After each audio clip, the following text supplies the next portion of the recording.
Okay, today we are talking about a do-it-yourself air purifier and white noise machine. So the design intent here for me in this project was to create an air purifier with a high enough CFM rating to filter the air in a large open living space and build the air purifier at a lower cost than purchasing an air purifier on the open market, and source a blower fan that is loud enough to create white noise but not too loud that I can't sleep at night. Also wanted to build the air purifier out of common, readily available parts and materials, and keep the design compact enough so it is easy to carry around. And then source a filter that is readily available, inexpensive, easy to change, and comes in different MERV ratings. And lastly, build the air purifier with longevity in mind, so no planned obsolescence. Many products on the market today have planned obsolescence built into them, so I don't care for that. So I did some research, factors to consider. What is your budget? What size room or area are you trying to filter the air in? Is a unit going to stay in one place, or does a unit need to be portable, like in my application?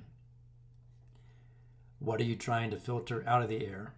Do you live with a smoker? Do you live with pets, etc.?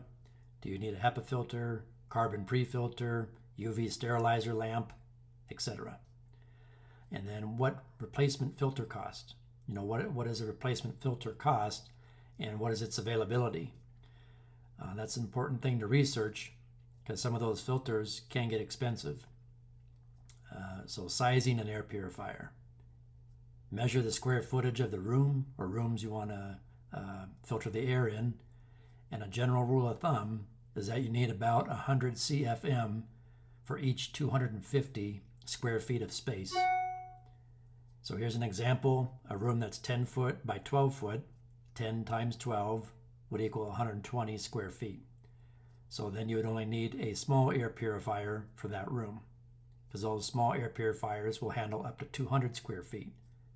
From 200 to 400 square feet, you need a medium-sized air purifier. From 400 to 1,500 square feet, a large air purifier.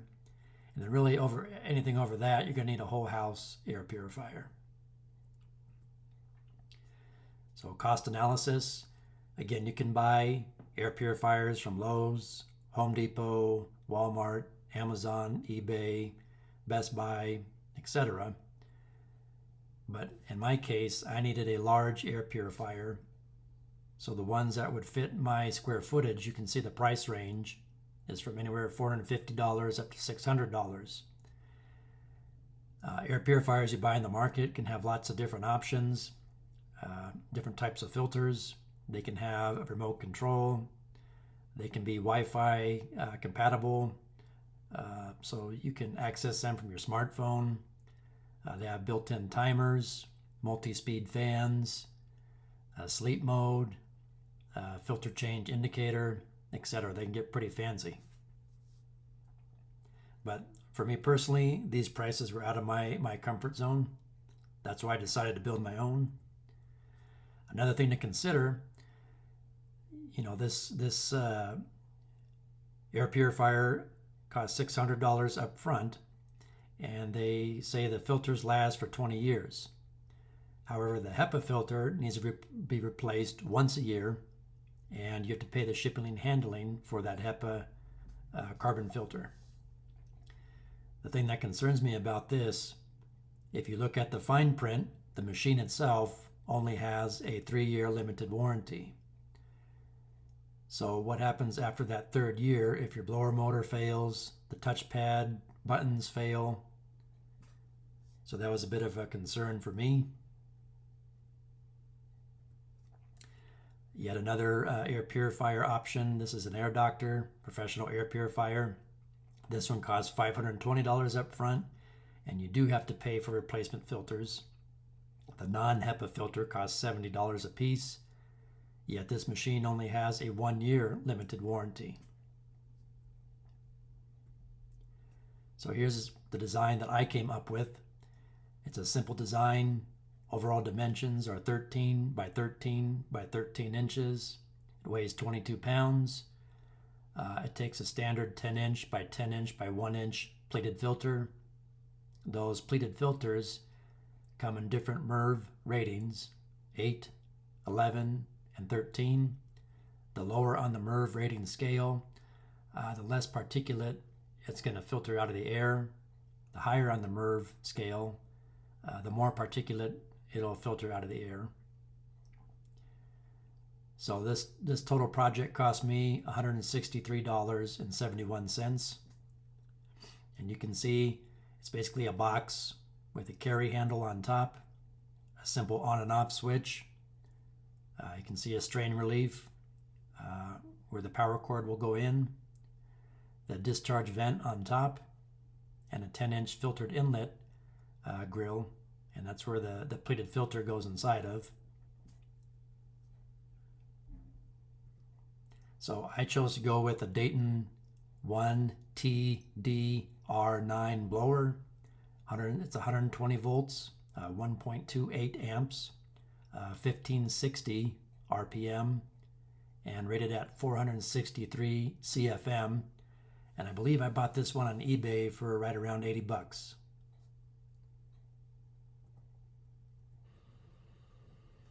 So we'll take a quick look at all the major components laid out on my workbench.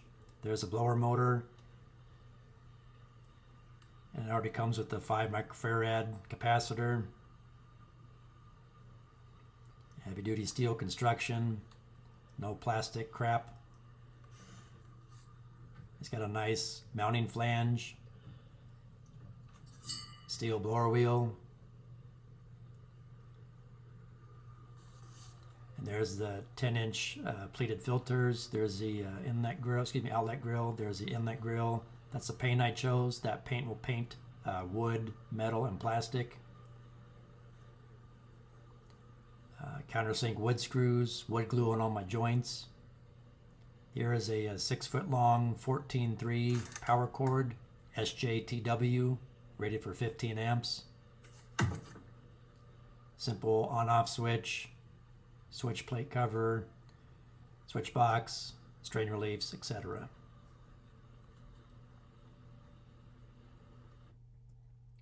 So the build process. So I built the box from just some simple pine boards. I went ahead and measured and laid everything out on the boards ahead of time. You can make out some of the pencil markings there. I then bolted the blower motor to one of the wood boards. Then went ahead and used countersink wood screws and wood glue on all my joints. And continued the assembly process. Wired up the switch. So, you want to make sure all your grounds are connected and properly grounded. So your power wire coming in, your motor ground wire, ground to the box, ground to the switch. Your two neutrals get wire nutted together. And then, of course, you got your black hot coming into the switch and your black hot going out to the blower motor. Progressing along.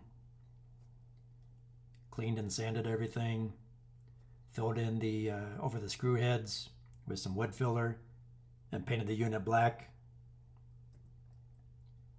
A little data plate.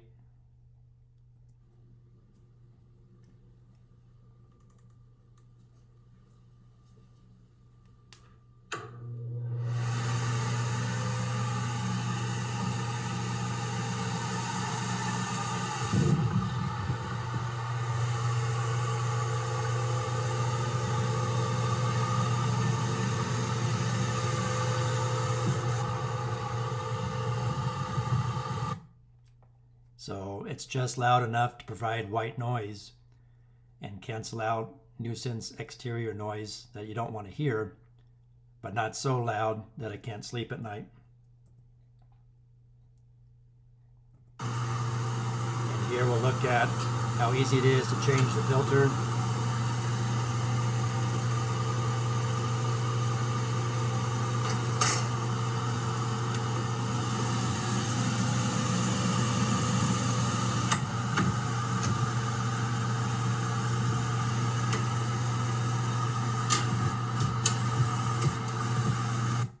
Just a quick safety note, don't ever change a filter with the blower motor running like you see there.